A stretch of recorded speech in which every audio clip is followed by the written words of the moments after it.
Hey, Bo here, and today I want to talk about the two types of personalities in business and why understanding your personality type is essential if you want to get ahead in business and in life. If you want to achieve your goals, if you want to prosper financially, you need to understand what type of personality you have so you know what to focus on in order to overcome obstacles and to start gaining momentum in your life.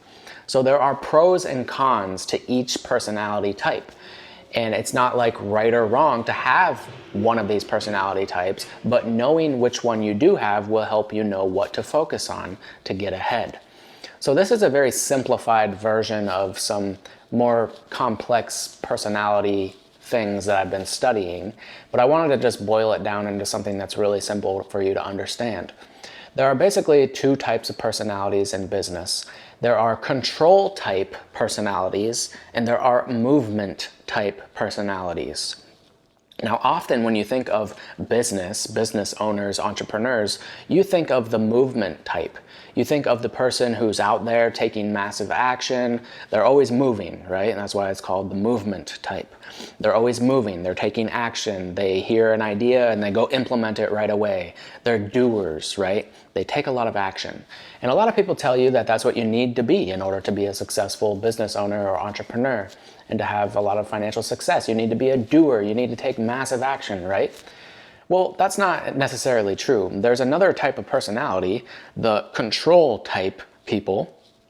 And these people are much more methodical. They're more, maybe not, that's not the right word, but they plan things in detail. And they like to plan things before they act on them. They like to have a clear picture in their mind of exactly what it's going to look like, what each step is. They like to have things organized and structured before they move forward. They like to see it all in their mind first, and they like to know what's going to happen, and they want to know that it's going to work before they do it, right? So these are like people who are much more analytical, they're more maybe logical, they're more stuck in their head. And that's not necessarily a bad thing, but it can be if you don't learn how to have some balance in your life, right? So me personally, I am a control type. I like to control everything. I like to control the details of things. I don't want to move forward unless I'm sure that that's the right path. I'm not going to just act impulsively on something. I'm a slow mover, you might say.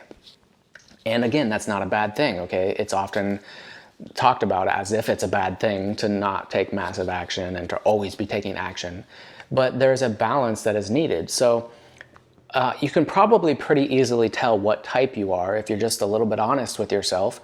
You can probably know whether you're a movement type or whether you're a control type.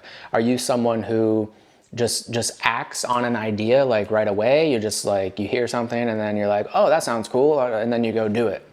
Or like, you don't like thinking about all the details of things. You just kind of just go do it and you learn as you go. Like, you learn through trial and error more than you learn through analyzing logically, right? So if that's you, then you're probably a movement type. But if you're someone who likes to analyze the details of everything in your mind first before you take action on it, if you like to see the whole picture, if you like to write it out and plan things and create business plans and diagrams and things before you ever actually go do it in the real world, then you're probably a control type person. Now, we need to find a balance. Otherwise, we can easily screw a lot of things up if we don't learn how to balance these personalities within us, you might say. So my fiance is actually a movement type and I'm a control type. And we partnered a couple years ago to create a business together, and it worked really, really well because my strengths complemented her weaknesses and her strengths complemented my weaknesses. So because she was a movement type, she was really good at like taking action and doing the things that she needed to do to grow the business. And because I'm a control type, I was really good at doing the marketing and the business strategy and mapping everything out and making sure that before we did something that it was going to work in advance. Like, I could see the whole path and I knew that it was going to work before we even did it. So I was like the strategy behind the scenes guy, and she was the sort of the face of the business, the one out there taking action and that kind of stuff. So, I mean, we both were taking action, but it was just different types of action. Like the action I was taking was more like action in my mind, you might say, like planning and strategizing and organizing things and making sure there were systems and processes in place so that the whole machine of our business was working and working like a well-oiled machine. And then she was the one out there, like she was like the motor of the machine. Like I'm the engineer, I built the machine, but she's the one who's like powering the machine, you might say. So that combination works really well. And so if you're a movement type, you might want to look for a business partner who's a control type, and vice versa. If you're a control type, you might want to look for a business partner who's a movement type. Now, it's not entirely necessary to have a business partner. You can do it by yourself, but you just have to have an understanding of who you are and how you think and how you do things. So in my case, because I'm a control type person, what I need to do is I need to create dedicated times where I am in more of a movement type of behavior, where I'm doing the movement things that I don't necessarily like to do, that are a little bit uncomfortable for me. Like making this video right now, for example, is sort of a movement activity. I'm in action, I'm doing it, I'm doing the thing. I'm not sitting around planning, I'm doing it, right? So this is a little bit uncomfortable for me, but I dedicate certain times of my week in my schedule for doing the movement type activities. And I like to batch them if I can in a short period of time. So ideally, I'll have like 1 day per week where I'm doing all the movement type things, where I'm recording videos, where I'm out there, maybe talking to people, having conversations. I'm more like outgoing, more extroverted.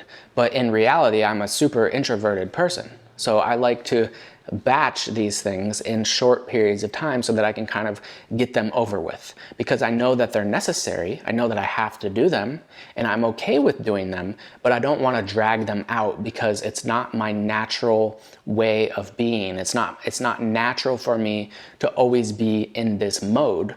So I want to make sure that I am being efficient with my time, and I'm minimizing the amount of time that I need to spend in a mode of being that is not entirely natural to me. Because if I was trying to do this every day and be in this mode all the time, I would burn out and I would eventually start to hate my business and hate my life, because I'm doing things that are sort of against my nature, right? So that's how I like to do things. I like to batch things and shorten the amount of time that I need to do those things that are against my nature. And then on the other side, if you were a movement type of person and you're always in taking action and you kind of do things without thinking so much, you don't really plan things in great detail, you don't create systems and processes, you just do it, right? The downside of being that way, I mean, the plus side is that you can accomplish a lot of things in life being that way. The downside is you can end up going in a direction that's the wrong direction. Like my fiance has this problem sometimes. Sometimes she just does things, and I have to stop her sometimes and be like, but why are you doing that? Like, do you actually need to do that? Like, is that moving the business forward? Is that actually part of our plan, our strategy? Or is that just some random thing, some random idea you had, and then you thought that you had to do that when you actually don't have to do that at all? Like, you don't have to do it unless you actually want to do it. But she gets this idea sometimes that she has to do something. And I'm like, no, that's not even part of the strategy or the plan.